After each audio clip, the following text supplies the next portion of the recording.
प्रधानमन्त्री पुष्पकमल दाहाल प्रचण्डले जनताको जागरुकता र अपनत्वले मात्र लोकतन्त्रको निरन्तर विकास तथा दिगोपन सम्भव रहेको बताउनु भएको छ। राष्ट्रिय प्रजातन्त्र दिवस 2079का अवसरमा आइतबार सैनिक मञ्च टुरिखेलमा आयोजित विशेष समारोहलाई सम्बोधन गर्दै प्रधानमन्त्री प्रचण्डले बदलिएको व्यवस्था अनुरूप जनताको अवस्था बदल्ने महत्त्वपूर्ण कार्यभार रहेको भन्दै जनताको जागरुकता र अपनत्वले मात्र लोकतन्त्रको निरन्तर विकास तथा दिगोपन सम्भव रहेको बताउनुभयो। प्रधानमन्त्री प्रचण्डले लोकतन्त्र र लोकतान्त्रिक प्रणालीलाई थप सुदृढ गर्दै दशकौंदेखिको नेपाल र नेपाली जनताको विकास तथा समृद्धिको राष्ट्रिय आकांक्षा पूरा गर्न सकिने उल्लेख गर्नुभयो। उपेक्षित, उत्पीडित, सीमान्तकृत एवं विभेदमा पारिएका वर्ग, जाति, क्षेत्र, लिङ्ग र समुदायको राज्यमा समानुपातिक प्रतिनिधित्व एवं आर्थिक जीवनमा गुणात्मक रूपान्तरणको माध्यमबाट मात्र सामाजिक न्यायको प्रत्याभूत गर्न, सुशासन र समृद्धिलाई गति दिन सकिने उहाँले बताउनुभयो। उहाँले देशको राजनीति र अर्थतन्त्रको सङ्कटपूर्ण परिस्थितिको सामना गरिरहेको पृष्ठभूमिमा गठन भएको नयाँ सरकार राष्ट्रिय सहमतिसहित सामाजिक न्याय, सुशासन र समृद्धिको प्राथमिकताका साथ अघि बढिरहेको बताउनुभयो। सामाजिक न्याय, समानता र समृद्धिका माध्यमबाट जनतालाई परिवर्तनको वास्तविक अनुभूति दिलाउँदै बदलिएको व्यवस्था अनुरूप जनताको अवस्था बदल्ने महत्त्वपूर्ण कार्यभार हामीहरूको सामु छ। जनताको जागरुकता र अपनत्वले मात्र लोकतन्त्रको निरन्तर विकास तथा दिगोपन सम्भव छ। लोकतन्त्र र लोकतान्त्रिक प्रणालीलाई थप सुदृढ गर्दै दशकौंदेखिको नेपाल र नेपाली जनताको विकास र समृद्धिको राष्ट्रिय आकांक्षा पूरा गर्न सकिन्छ। उपेक्षित, उत्पीडित, सीमान्तकृत एवं विभेदमा पारिएका वर्ग, जाति, क्षेत्र, लिङ्ग र समुदायको राज्यमा समानुपातिक प्रतिनिधित्व एवं आर्थिक जीवनमा गुणात्मक रूपान्तरणको माध्यमबाट मात्र सामाजिक न्यायको प्रत्याभूत गर्न, सुशासन र समृद्धिलाई गति दिन सकिन्छ। संघीय लोकतान्त्रिक गणतन्त्रलाई सुदृढ एवं प्रभावकारी कार्यान्वयन गरेर नै मुलुकको लोकतान्त्रिक प्रणाली र संविधानको प्रगतिशील कार्यान्वयन सम्भव छ। संविधानले अवलम्बन गरेको सामाजिक न्याय र समानतामा आधारित समाजवाद उन्मुख अर्थतन्त्रको निर्माण गर्ने तथा समावेशी आर्थिक समृद्धि हासिल गर्नका लागि बृहत्तर राष्ट्रिय सहमति आजको ऐतिहासिक आवश्यकता हो।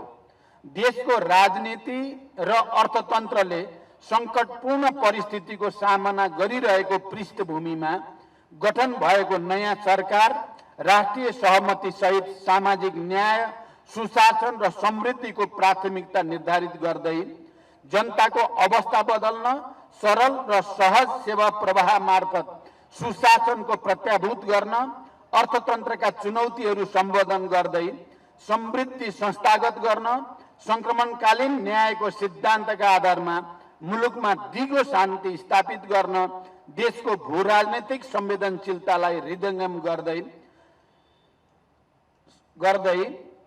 स्वतन्त्र र सन्तुलित कूटनीतिक सम्बन्ध स्थापित गर्न सरकार दृढ छ। अन्त्यमा 73औं प्रजातन्त्र दिवसले संघीय लोकतान्त्रिक गणतन्त्र नेपालको सुदृढीकरण, लोकतन्त्र र संविधानको रक्षा एवं प्रगतिशील कार्यान्वयन सहित आर्थिक समृद्धि, सुशासन र सामाजिक न्याय प्रत्याभूत गर्न सफल रहोस् भन्ने कामनाका साथ फेरि एकपटक सबैमा हार्दिक शुभकामना व्यक्त गर्दछु। समारोहमा राष्ट्रपति विद्यादेवी भण्डारी, उपराष्ट्रपति नन्दबहादुर पुन, सर्वोच्च अदालतका कामु प्रधान न्यायाधीश हरिकृष्ण कार्की लगायत सहभागी थिए। सो अवसरमा नेपाली सेना, नेपाल प्रहरी र सशस्त्र प्रहरी बल नेपालको टोलीले मार्च पास गर्नुका साथै विभिन्न कालजयी गीत प्रस्तुत गरेको थियो भने नेपाली सेनाको हेलिकप्टरद्वारा प्रजातन्त्र दिवस 2079 लेखिएको ब्यानर प्रदर्शन गरिएको थियो। विक्रम सम्वत 2007 फागुन 7 गते 104 वर्षसम्म चलेको जहानिया राणा शासन अन्त्य भई नेपालमा प्रजातन्त्र स्थापना भएको दिनको स्मरणमा यो दिवस मनाउन थालिएको हो। विक्रम सम्वत 2008 साल पछि मूल समारोह समितिद्वारा सैनिक मञ्चमा विशेष समारोह आयोजना गर्न थालिएको हो।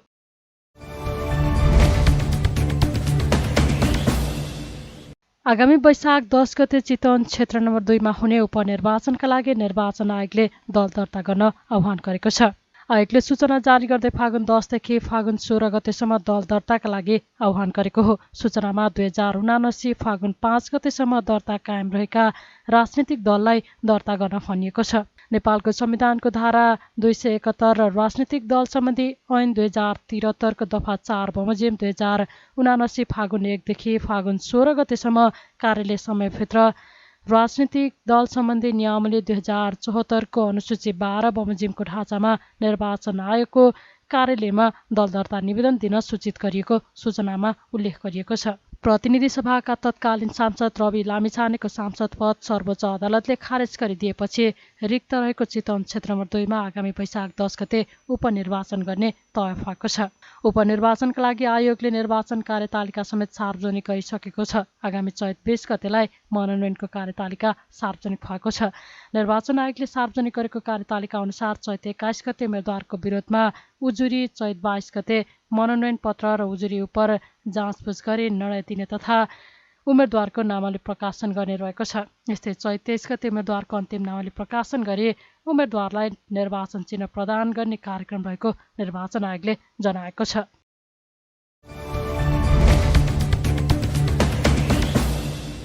सन् 2022 मा मानवाधिकार उल्लङ्घन तथा ज्यादतीका घटनामा 7,000 भन्दा बढी व्यक्ति पीडित भएका छन्। अनौपचारिक क्षेत्र सेवा केन्द्र इन्सेकले आइतबार काठमाडौँमा नेपाल मानवाधिकार वर्ष पुस्तक 2023 सार्वजनिक गर्दै सन् 2022 मा मानव अधिकार उल्लङ्घन तथा ज्यादतीका घटनामा 7,376 जना पीडित भएको जनाएको हो। सन् 2021 मा यस्ता घटनामा 6,285 जना पीडित भएका थिए। कार्यक्रममा सभामुख देवराज घिमिरेले नेपाल मानवाधिकार वर्ष पुस्तक 2023 सार्वजनिक गर्नुभएको हो। मानवाधिकार वर्ष पुस्तकमा सन् 2022 मा राज्य पक्षबाट भएका मानवाधिकार उल्लङ्घनका घटनामा 50 महिला र 572 पुरुष गरी 622 जना तथा अन्य पक्षबाट भएका ज्यादतीका घटनामा 5,944 जना महिला, 807 पुरुष र 3 जना यौनिक तथा लैङ्गिक अल्पसंख्यक रहेको इन्सेकले जनाएको छ। कार्यक्रममा सभामुख घिमिरेले सांसदहरूले जनताको अधिकार स्थापित गर्नका लागि गम्भीरताका साथ लाग्नुपर्ने बताउनुभयो। संसदलाई जनाधिकार प्रति उत्तरदायी बनाउनका लागि अहिले थप चुनौती देखा परेको उहाँको भनाइ छ। त्यस्तै संसदलाई जन उत्तरदायी बनाउनका लागि सभामुखको हैसियतले आफूले आवश्यक काम गर्ने उहाँले बताउनुभयो। सभामुख घिमिरेले संक्रमणकालीन न्याय सम्बन्धी आयोगको म्याद पटक पटक थप गर्दा पनि काम गर्न नसक्नु दुःखद भएको र यसमा सरकार गम्भीर हुनुपर्ने धारणा राख्नुभयो। संसद स्वाभाविक रूपबाट सरकारलाई पनि निर्देशन गर्ने ठाउँ हो र सरकारका सबै अङ्गहरूलाई अनुगमन काम कसरी गरिरहेका छन् भनेर अनुगमन गर्ने ठाउँ पनि संसद नै हो र त्यो संसदलाई ठिक ढङ्गबाट सञ्चालन गर्नको लागि सांसदहरूको भूमिका वास्तवमा जनताप्रति उत्तरदायी भएर कसरी पार्न सकिन्छ, त्यसप्रति पार्टीहरू राष्ट्रको जनताप्रति र जनताका जनअधिकारहरूप्रति कसरी गम्भीर बनाउन सकिन्छ, यो कुरामा केही चुनौतीहरू विगतदेखि वर्तमानसम्म पनि देखिरहेका छन्। मैले त के देखिरहेको छु भने अहिले झन् केही थप चुनौतीहरू पनि देखा परेका छन्। हामीले गएको संविधान घोषणा भइसकेपछिको गएको एक अवधिको संसदको मात्रै कार्यविधिलाई हेऱ्यौँ भनेदेखि पनि संसद वास्तवमा निष्पक्षताका साथ जनउत्तरदायी भएर काम गर्ने संस्थाहरूलाई नियमन गर्ने कुराहरूमा कति प्रभावकारी रह्यो। संसदको काम स्वाभाविक हो ऐन कानुनहरू बनाउने, तर ती ऐन कानुनहरू बनाउने कुरामा आएका बाधा अवरोधहरूलाई हटाउँदै ती ऐन कानुनहरू निर्माण गर्ने काममा कति त्यसमा निष्पक्षताका साथ लाग्न सक्यो, यो हाम्रो एउटा समीक्षाको विषय छ। भने सांसदहरूलाई गम्भीर बनाउने र सांसदहरूलाई परिचालन गर्ने, राजनीतिक पार्टीहरूलाई गम्भीर बनाउने र जनताप्रति उत्तरदायी सबै निकायहरूलाई अनुगमन गर्ने कामहरू गर्नको लागि संसद प्रतिपक्षको हो भन्ने कुराहरूलाई हामी मान्छौँ, त्यो भूमिका खेल्नुपर्छ। तर संसद प्रतिपक्षको हो भनिरहँदाखेरि संसदलाई प्रतिपक्षको सशक्त भूमिका निर्वाह गर्नको लागि सत्ता पक्षले अथवा कार्यकारीले अथवा सरकारले त्यसलाई कुन रूपबाट लिएको छ, संसदप्रति उत्तरदायी भएर कति कामहरू गर्ने गरेको छ, यी कुराहरूमाथि निर्भर गर्छ।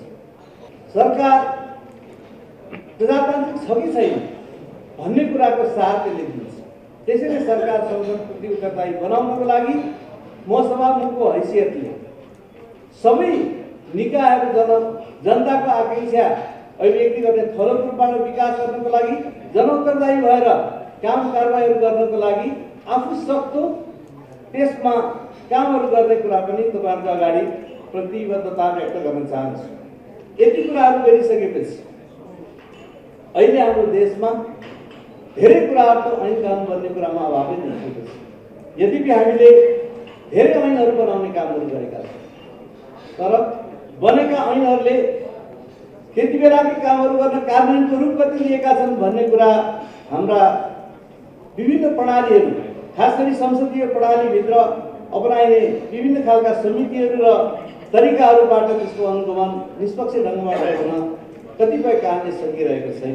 विगतमा गरिएका कुनै निर्णयहरू कार्यान्वयन नहुने मात्रै होइन, मानव अधिकारका क्षेत्रमा बेपत्ता नागरिकहरूको छानबिनको कुनै निष्कर्ष नभइकन छानबिन आयोगको समय सिद्धियो। बेपत्ता नागरिकहरूको खोजी गर्ने कुराहरूको कसरी गर्न सकिन्छ भन्ने कुरा नभई सिद्धियो। अहिलेको सरकारले त्यसको म्याद थपेको छ। म्याद थपेर पनि केही समय बित्यो, तर त्यसलाई फेरि गठन गर्न त्यो बढी बनाएर काम गर्ने कामहरू भइरहेको छैन। त्यस्तै गरेर हिजोको विभिन्न समयमा भएका युद्धहरूमा मान्छेहरूले पाएका शास्तिहरू, त्यहाँबाट भएका अपाङ्ग अथवा रोगी बिरामी वा अशक्त भएर जीविका गर्न नसकिरहेका परिस्थितिहरू, यी परिस्थितिहरूप्रति सरकार गम्भीर भएर कामको कार्यक्रमहरू ल्याउन सकिरहेको छैन। कार्यक्रममा इन्सेकका अध्यक्ष कुन्दन अर्यालले मानवाधिकार उल्लङ्घन, ज्यादती र अपराधका घटनामा वृद्धि हुँदा सरकार नागरिकप्रतिको दायित्वमा सचेत हुनुपर्ने बताउनुभयो। मानवाधिकारको विषयमा आज पनि हामी यहाँ कुरा गर्दाखेरि बलात्कारका घटनाहरू, पारिवारिक हिंसाका घटनाहरू, महिलाहरूमाथि महिला भएकै हुने खालका ज्यादतीका घटनाहरूदेखि राज्यको तर्फबाट चलाइएका गोलीकाबाट मृत्यु भएका घटनाहरूसम्मको शङ्काहरू लिएर हामी आएको छौँ। मानवाधिकार वर्ष पुस्तक 3 दशकदेखि निस्किँदैछ र यो 3 दशक भनेको नेपालको पहिलो प्रजातन्त्र त हामीले 50 को दशकमा 7 सालको प्रजातन्त्र आजकै मिति हामी मनाइरहेका छौँ। त्यो त हामीहरूको पुस्ताले देख्न पाएन, तर 46 पछाडिको त्यो 46 सालको आन्दोलन पनि 7 गते नै सुरु भएको थियो संयुक्त वाममोर्चा र नेपाली कङ्ग्रेसको नेतृत्वमा, र त्यस पछाडिको बहुदलीय व्यवस्था आएपछिदेखि लगत्तै यो वर्ष पुस्तक निस्किँदैछ। वर्ष पुस्तकले यो 3 दशकको अवधिलाई वर्ष पुस्तकलाई अध्ययन गर्नुभयो भने पनि यो अवधि भनेको नेपाली समाजको, नेपाली लोकतन्त्रको अवस्थाको उतार चढावको तस्बिर हो। तर मोटामोटी रूपमा हामीहरूले यो बिचमा प्रजातन्त्र, लोकतन्त्रलाई जोगाएर राखेका छौँ। केही इन्टरप्सनहरू, बिचका केही व्यवधानहरू र अथवा केही सशस्त्र द्वन्द्वका बेलामा भएका हत्याका घटनाहरू बाहेक मोटामोटी रूपमा नेपालको लोकतन्त्र यहाँसम्म आइपुगेको छ। आवधिक निर्वाचनहरू कहिले केही समय नभए पनि जे भए पनि फेरि भएको पनि छ, तर फेरि मानवाधिकारको स्थिति त्यही घटनाक्रम अनुसार नै कहिले धेरै बढी मानिसको मृत्यु हुने, सशस्त्र द्वन्द्वमा राज्य पक्षबाट यातनाका कुराहरू हुने, अनेक हुने र कहिले कम हुनेछ। तर यो वर्ष, गएको वर्ष 2022 को मानवाधिकार स्थितिलाई हेर्दाखेरि त्यसैले यो 96 भन्दा राम्रो छ, 97 भन्दा राम्रो छ, 98 को स्थिति भन्दा राम्रो छ भनेर भन्न मिल्दैन। यो अहिलेको अवस्था भनेको इन्सेकले वर्ष पुस्तकमा दलहरूको ध्यान सत्ता राजनीतिमा केन्द्रित हुँदा जनताको अधिकार संरक्षणमा सरकारले पूर्ण सफलता पाउन नसकेको प्रतिवेदनमा उल्लेख गरेको छ। त्यस्तै संक्रमणकालीन न्यायका बाँकी काम सम्पन्न गर्नुपर्नेमा सरकारको परिणाममुखी तदारुकता नदेखिएको पनि प्रतिवेदनमा उल्लेख छ। इन्सेकले सन् 1992 देखि हरेक वर्ष प्रकाशन गर्दै आएको छ।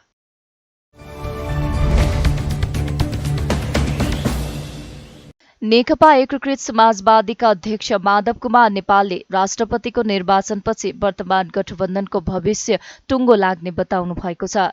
आइतबार काठमाडौँको कीर्तिपुरमा पार्टी निकट विद्यार्थी संगठन अन्यरा सोभियुको बैठकलाई सम्बोधन गर्दै अध्यक्ष नेपालले पदका विषयमा गठबन्धन धराप अवस्थामा पुगिसकेको भन्दै राष्ट्रपतिको निर्वाचनपछि यसको भविष्य टुङ्गो लाग्ने बताउनु भएको हो। उहाँले संविधान, गणतन्त्र विरोधी लगायत सबै शक्तिहरू गठबन्धनमा रहेकाले गठबन्धन धेरै टिक्न नसक्ने संकेत देखिएको धारणा राख्नुभयो। नयाँ घण्टी बजाउँदै आएका पार्टीको चरित्र पनि जनताले देखिसकेको र पदकै लागि कुरा नमिल्दा गठबन्धन भत्किनेतर्फ उन्मुख भएको उहाँले बताउनुभयो। उहाँले वर्तमान गठबन्धन सरकार भत्किएपछि नेकपा एकीकृत समाजवादीले कांग्रेसको काँध थाप्ला कि भन्ने चिन्ता सुरु भइरहेको उल्लेख गर्नुभयो। अध्यक्ष नेपालले कम्युनिस्ट पार्टीका नेताले नै मेचीमा राजतन्त्र ओकालतको नेतृत्व गर्नु विचित्र भएको टिप्पणी गर्नुभयो।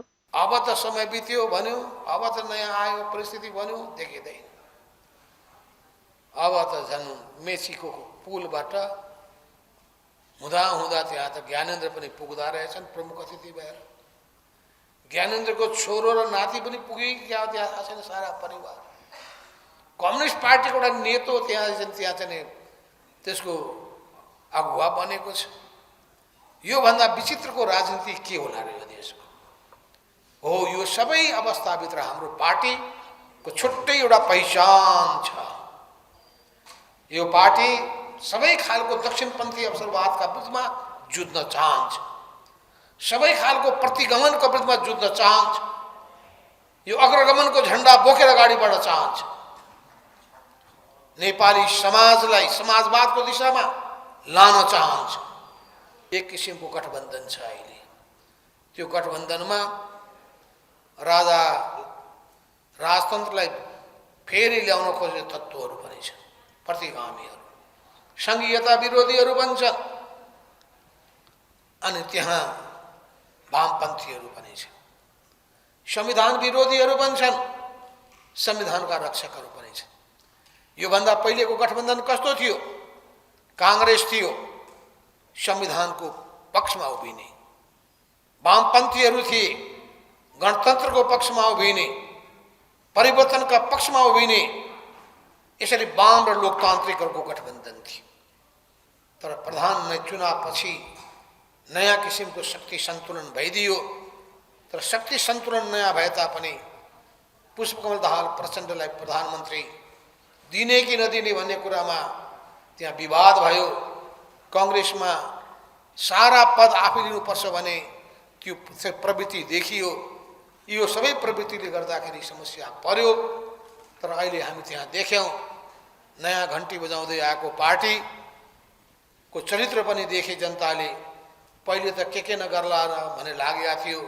पुरानो पार्टीबाट हुँदैन, नयाँ चाहिन्छ, पुरानाहरूलाई छोडौँ भन्नेहरू नयाँ ल्याए, घाँडो भए, अदालतले मुद्दा लगायो, पदबाट हटे।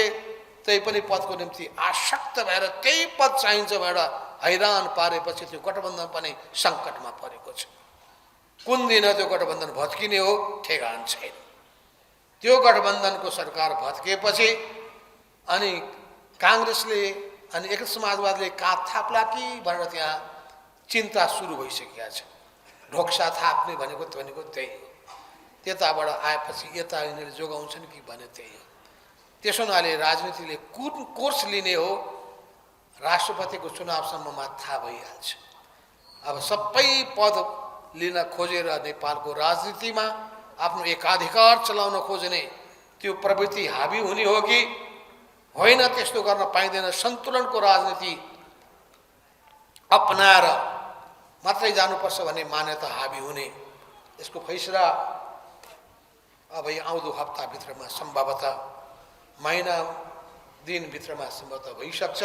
उहाँले आफ्नो पार्टीले दक्षिणपन्थी अवसरवाद प्रतिगमनका विरुद्ध जुझ्न चाहने बताउनुभयो। अध्यक्ष नेपालले आगामी सोभियो निर्वाचनमा देशभरका क्याम्पसमा विजयको झण्डा गाड्ने गरी तयारी गर्न संगठनलाई निर्देशन समेत दिनुभयो।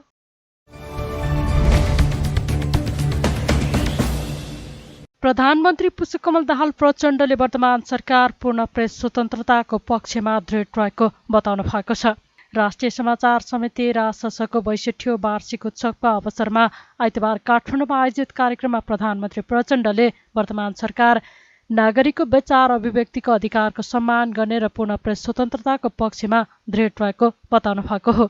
लोकतान्त्रिक शासन प्रणाली भएका ठाउँमा मात्रै प्रेस स्वतन्त्रता सम्भव रहेको उहाँले बताउनुभयो। उहाँले सूचना प्रविधिको तीव्र र द्रुत विकासले सञ्चार जगतका साथै सामाजिक जीवनका सम्पूर्ण आयाम र अवयवहरूलाई समेटेको धारणा राख्नुभयो। विश्वमा सूचना र प्रविधिको द्रुत गतिमा भइरहेको विकास र विश्वव्यापी प्रभावको परिप्रेक्ष्यमा सहज र आधुनिक माध्यमबाट नागरिकलाई सूचना प्रदान गर्नुपर्नेमा उहाँले जोड दिनुभयो। आजको युग विज्ञान प्रविधिको युग हो, त्यसमा पनि मुख्यतः सूचना प्रविधिको युग हो।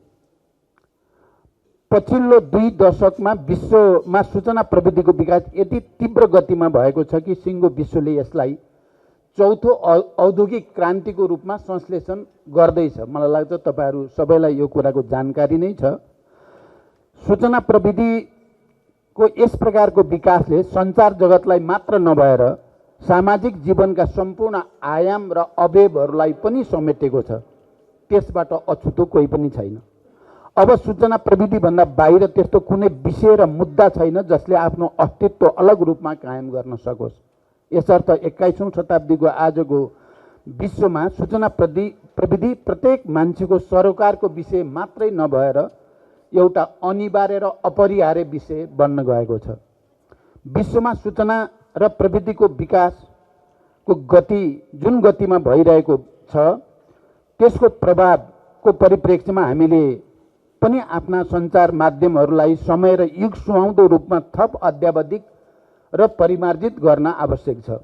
जति सक्दो सहज र आधुनिक माध्यमबाट नागरिकलाई सूचना प्रदान गर्नु छ। यही मान्यतालाई आत्मसात गर्दै नागरिकको सूचनाको हकलाई सुनिश्चित गर्न राजशासनले पनि आफ्नो सेवालाई थप चुस्त दुरुस्त बनाउन आफ्ना सबै संयन्त्र र क्षमता परिचालन गर्न सकोस् भन्ने मेरो कामना छ। कुनै पनि नागरिकलाई सूचनाबाट वञ्चित गर्नु भनेको उनीहरूलाई आफ्नो सम्भावना र अवसरबाट नै वञ्चित गर्नु हो भन्ने मान्यता राखेर राजशासन लगायत प्रेसले काम गर्नु पर्दछ। वर्तमान सरकार नागरिकको विचार अभिव्यक्तिको अधिकारको सम्मान गर्दछ, पूर्ण प्रेस स्वतन्त्रताको पक्षमा स्पष्ट र दृढ छ। उहाँले कुनै पनि नागरिकलाई सूचनाबाट वञ्चित गर्नु भनेको उनीहरूलाई आफ्ना सम्भावना र अवसरबाट नै वञ्चित गर्नु हो भन्ने मान्यता राखेर सञ्चार माध्यमले काम गर्नुपर्ने पनि बताउनुभयो।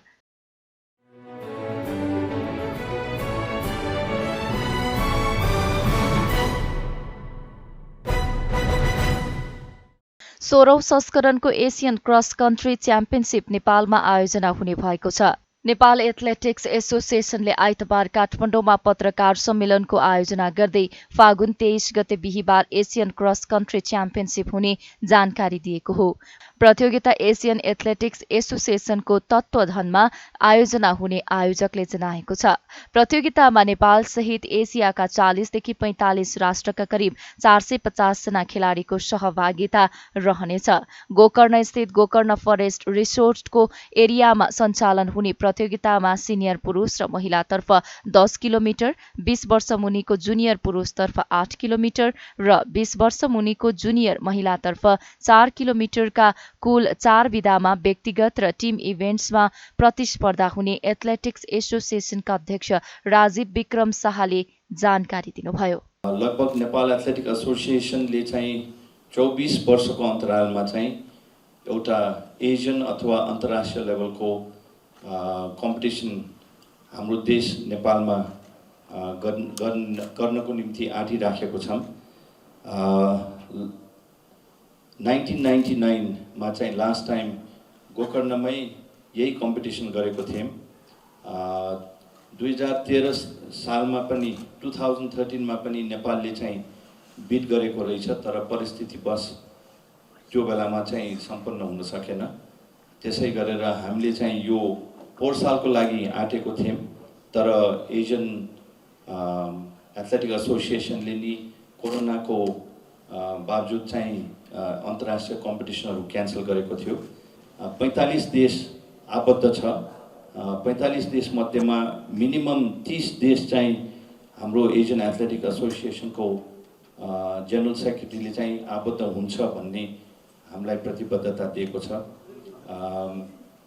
अहिले हामी चाहिँ नेपाल एथलेटिक एसोसिएसन चाहिँ होस्टको रूपमा हो। यो गेम चाहिँ सञ्चालन चाहिँ एसियन एथलेटिककै अन्तर्गत पर्छ र हामीलाई नेपाल स्पोर्ट्स काउन्सिल सदस्य सचिवले पनि तपाईँहरूले गर्नुहोस्, हामी सहयोग गर्छौँ भनेर गभर्मेन्टको तर्फबाट जे गर्नुपर्ने छ त्यो हामी सहयोग गर्छौँ भनेर एउटा विभिन्न कमिटीहरू बन्ने क्रममा हामी छौँ।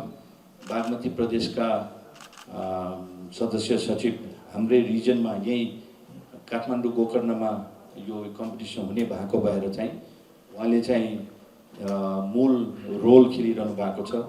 उहाँको प्रदेशबाट यो कम्पिटिसनमा लगभग 30 लाख चाहिँ आबद्ध गर्नु भएको छ।